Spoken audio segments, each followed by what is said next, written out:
welcome again to the Explaining History podcast, and today I'm going to talk about the three key political leaders in the Stalinist takeover of Eastern Europe: Walter Ulbricht, Matias Rakosi and Boleslav Bajrut, the three communist leaders of East Germany, of Hungary and of Poland, respectively.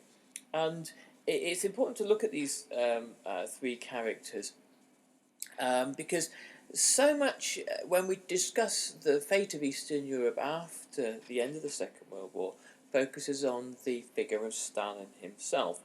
And it's to suggest that the leaders of these countries lacked their own sense of agency, which isn't true at all. They were quite capable within certain parameters of making decisions for themselves.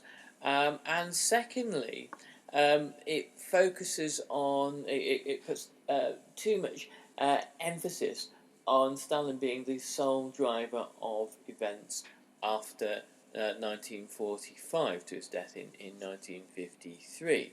Obviously he has a huge significance, but he doesn't wind up dealing with completely pliant client states. These are countries that have had Soviet communism imposed upon them, but they come with their own challenges, their own diplomatic ups and downs as well. So let's examine them today, starting with Walter Ulbricht.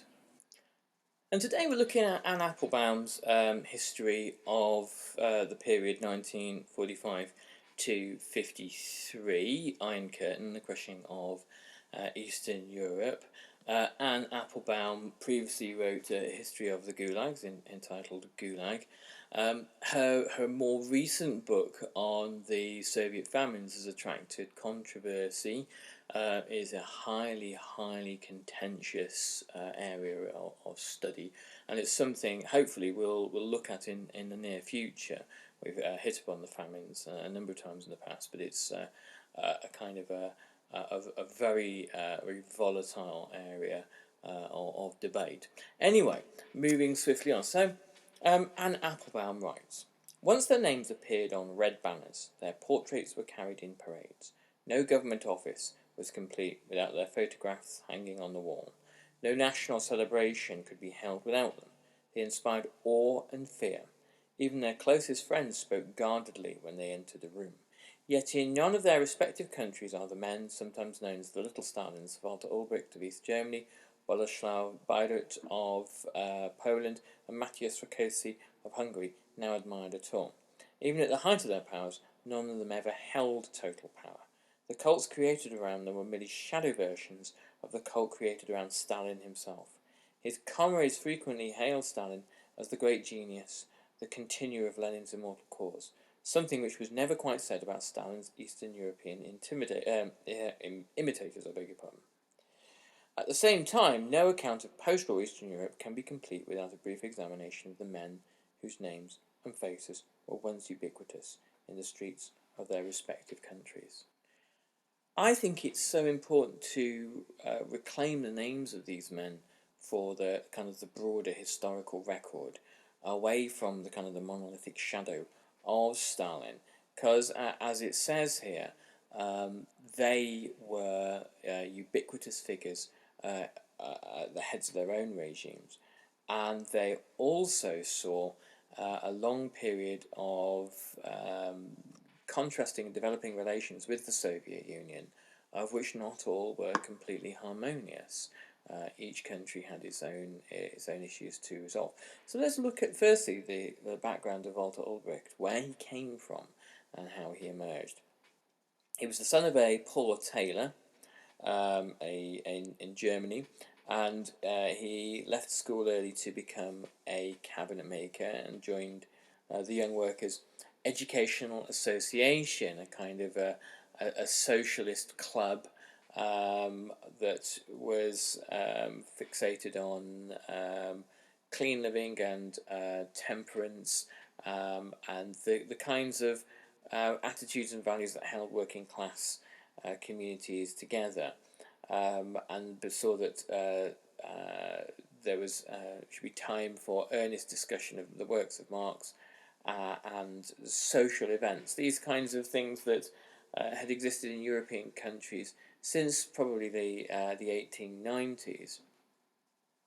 They sang Marxist songs whilst hiking, and it was a part of the kind of the wider phenomenon of the German youth movement that existed from the late 19th century onwards. He was drafted into the army in 1915, but deserted in 1918. He hated military life, and he was part of a kind of a generation of deserters, as it was clear increasingly that the war was unwinnable. And he witnessed in 1918 the revolution that unseated the Kaiser. He was in Leipzig at the time and saw a workers' uprising there and a very, very brief socialist republic.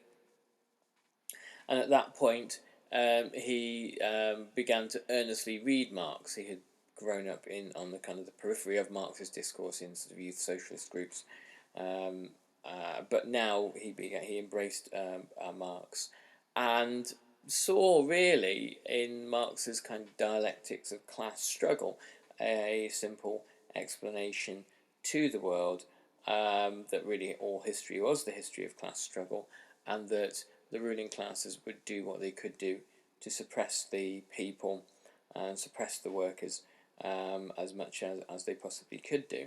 So, during the Weimar years, Ulbricht rose very quickly through the ranks of the German Communist Party, and became a sort of a very rigorous and active party organiser, and joined the Central Committee of the party in 1923.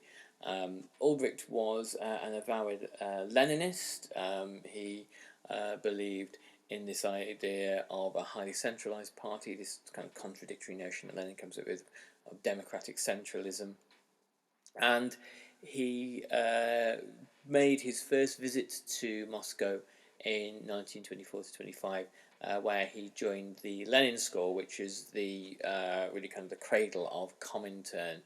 And he returned back to Germany in 1926, where he became assistant to Ernst Thälmann, party chief, who eventually would suffer the fate of the Nazi camps.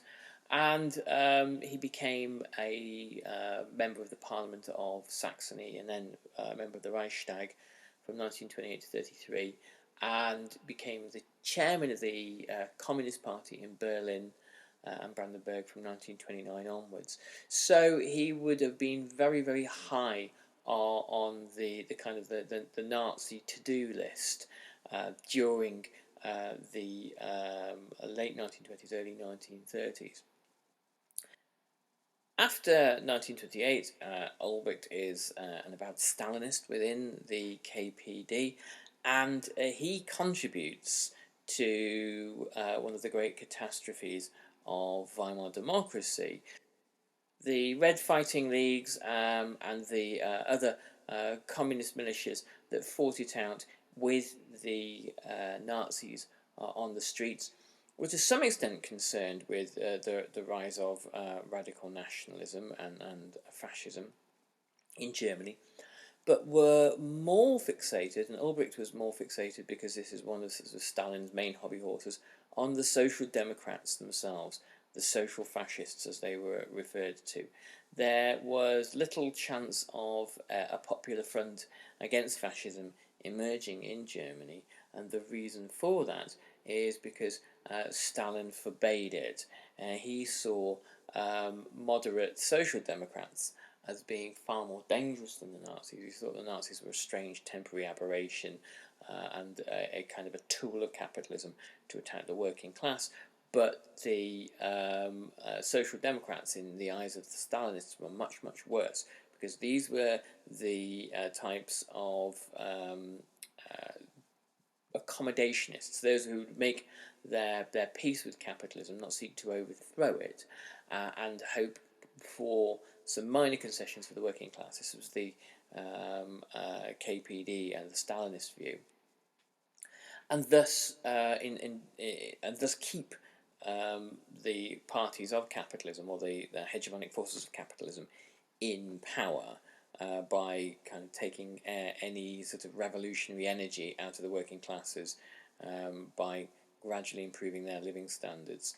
And so by dividing the left, by making sure that there was little chance of either the communists or the SPD unifying, seeing eye to eye, and standing up, despite their differences, to Nazism, the Nazis were, as a kind of a significant minority, but a minority nonetheless, a minority party nonetheless, able to divide and rule. When Talman was thrown in jail in 1933, Ulbricht made himself scarce and lived in Prague between 1933 and 1937. But one of his key roles was as a Stalinist in Spain. Ulbricht went to Spain and identified German members of the international brigades who were not sufficiently Stalinist, and ensured that they were at certain points taken out and shot. He made sure that within the German battalions of the international brigades that Stalinism was in the ascendancy. And so Spain, in many ways, was a kind of a great proving ground to show that Ulbricht, as a rising star in Stalin's eyes, had what Stalin would have viewed as the kind of the toughness, the kind of the brutalness that revolutionaries needed in order to see revolutionary ideas triumph. He tried to persuade Willy Munzberg, the founder of the KPD, to go to the Soviet Union in 1936, saying, ominously, that the Soviet Union would, in inverted commas, take care of him. Willy Munzberg, reading between the lines, knew fully what this implied, and wisely turned down Ulbricht. He later fled to Paris, but was interned during the war by the Daladier government, and died in mysterious circumstances, possibly at the hands of the French Communist Party in a forest in France. So Ulbricht again serves this role as kind of enforcer for Stalin, not really doing much of the dirty work himself, but ensuring that Stalin's reach pervaded Europe. And it was through these sorts of networks and these kinds of loyalties that Stalinism was able to pervade European communist parties. Anne Applebaum writes again, even after the signing of the Hitler-Stalin Pact in 1939, he stuck to his support for Stalin. This moment provoked a great crisis among German communists, most of whom were passionate and genuine anti-Nazis. Ulbricht was one of the few who did not waver. Even after Stalin sent several hundred German communists back to Hitler's concentration camps at Hitler's request, Ulbricht continued to agitate against primitive anti-fascism, meaning anti-fascism which did not allow for nuances such as pacts with fascists. Perhaps it was then that he won the Soviet dictator's trust. And that, again, I would perhaps agree with Anne Applebaum there, that those who managed to stay the course of party loyalty following the shock of the Nazi-Soviet pact, which disillusioned countless fellow travellers in the West, and led to the abandonment of Communist Party membership across Europe. Those that managed to stay the course were certainly, in Stalin's eyes, very special individuals indeed. There was something of the kind of the wooden bureaucrat about Ulbricht, and again this would perhaps have appealed to Stalin, who was very suspicious of those with an air for showmanship or flamboyance, the likes of Trotsky, or at the end of the Second World War, Zhukov, and his collection of medals, which Stalin felt very resentful about. However, whatever charisma he lacked, when he came to power, um, both in the Communist Party and then as head of state of the new East German state, it was known implicitly that he was Stalin's choice, and therefore he was the recipient of patronage, and this patronage gave Ulbricht everything he needed.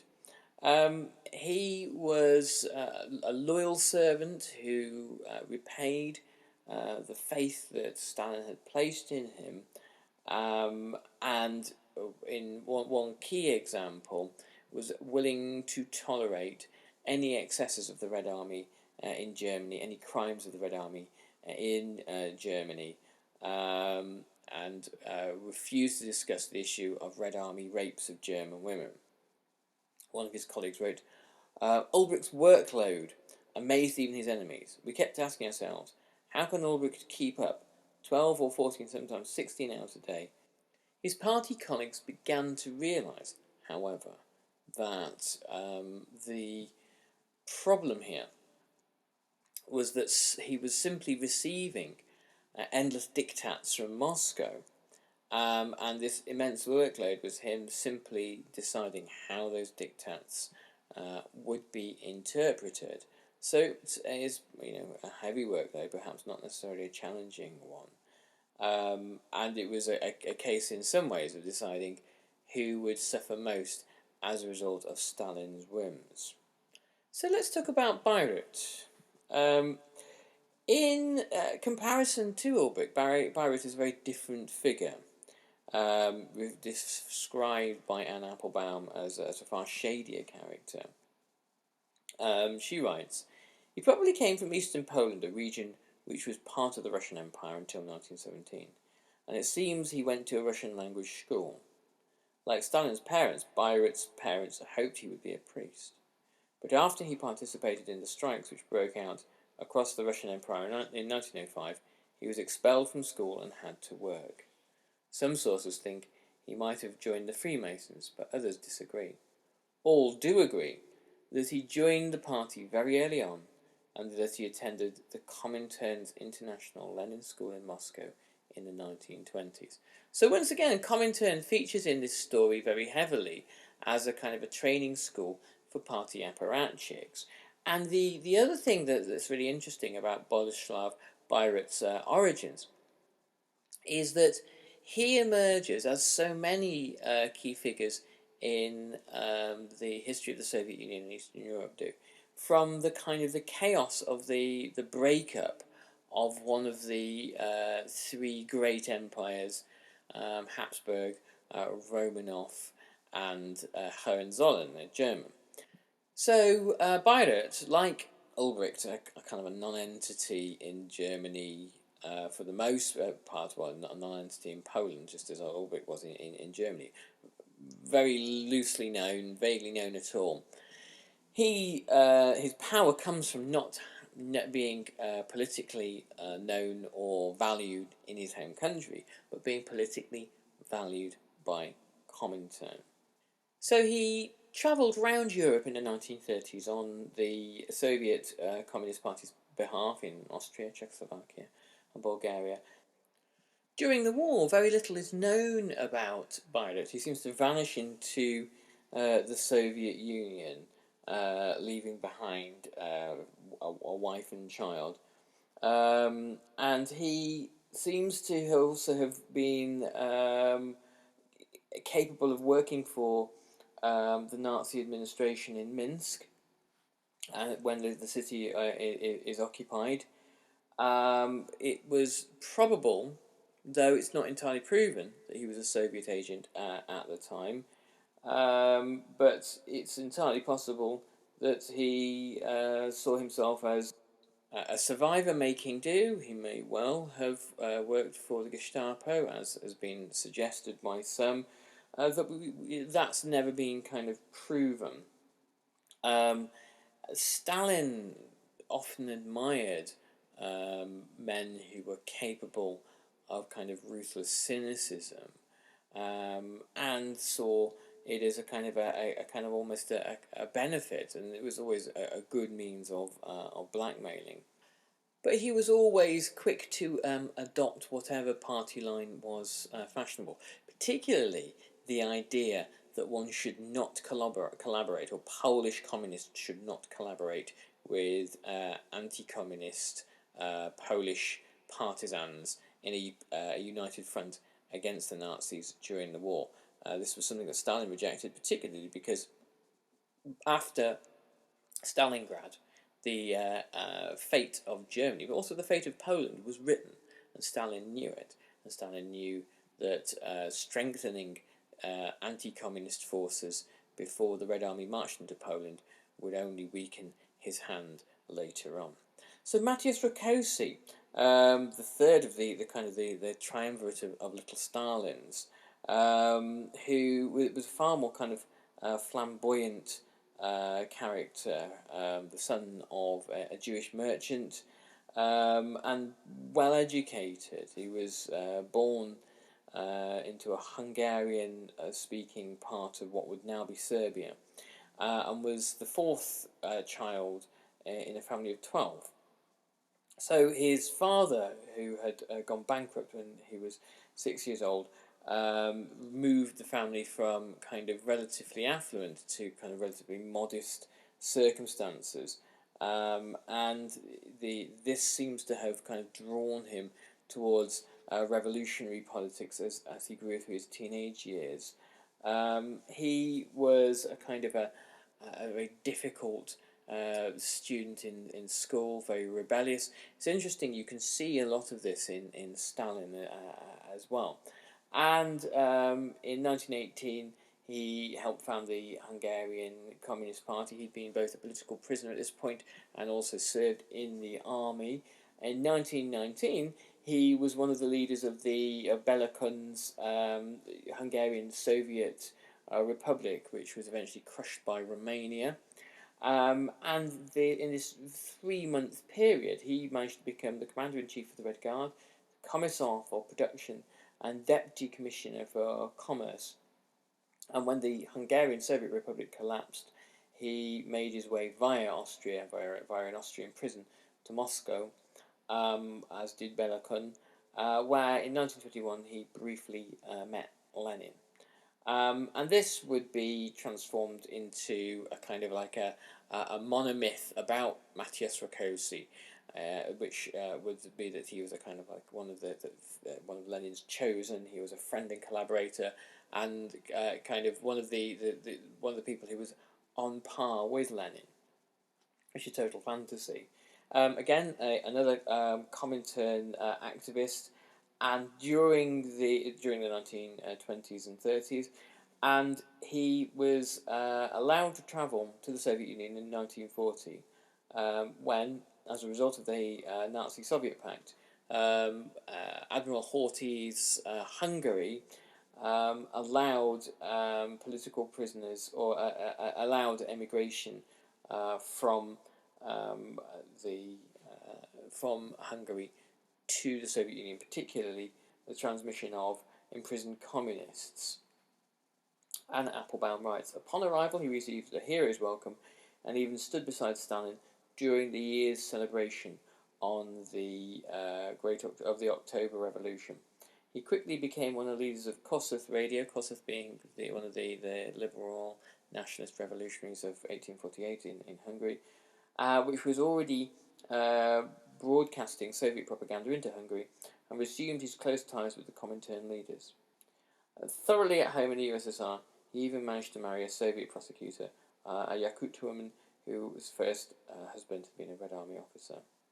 Rakosi's career as Hungary's little Stalin followed that of his fellow dictators in another respect. Rakosi reckoned early on the only way to get ahead and to stay on top was to slavishly follow the edicts of Stalin. Throughout the post-war period, the Hungarian Communist Party made no important decisions without Soviet approval, as Rakosi readily admitted. In his memoirs he wrote frankly, for example, that Stalin asked him to stay out of negotiations which formed the first post-war government in 1945, on the grounds that Rakosi was too closely associated with the 1919 government. In other words, he was too communist, and also because he was Jewish, a fact which might be used against him by his political opponents. Rakosi did not object on either count. So there you have these three important figures, and we'll be returning to them fairly shortly, and looking at how the three of them began to shape the new post-war order in Eastern Europe after 1945. Anyway, thanks very much for listening, and I'll catch you on the next Explaining History podcast. All the best. Bye-bye.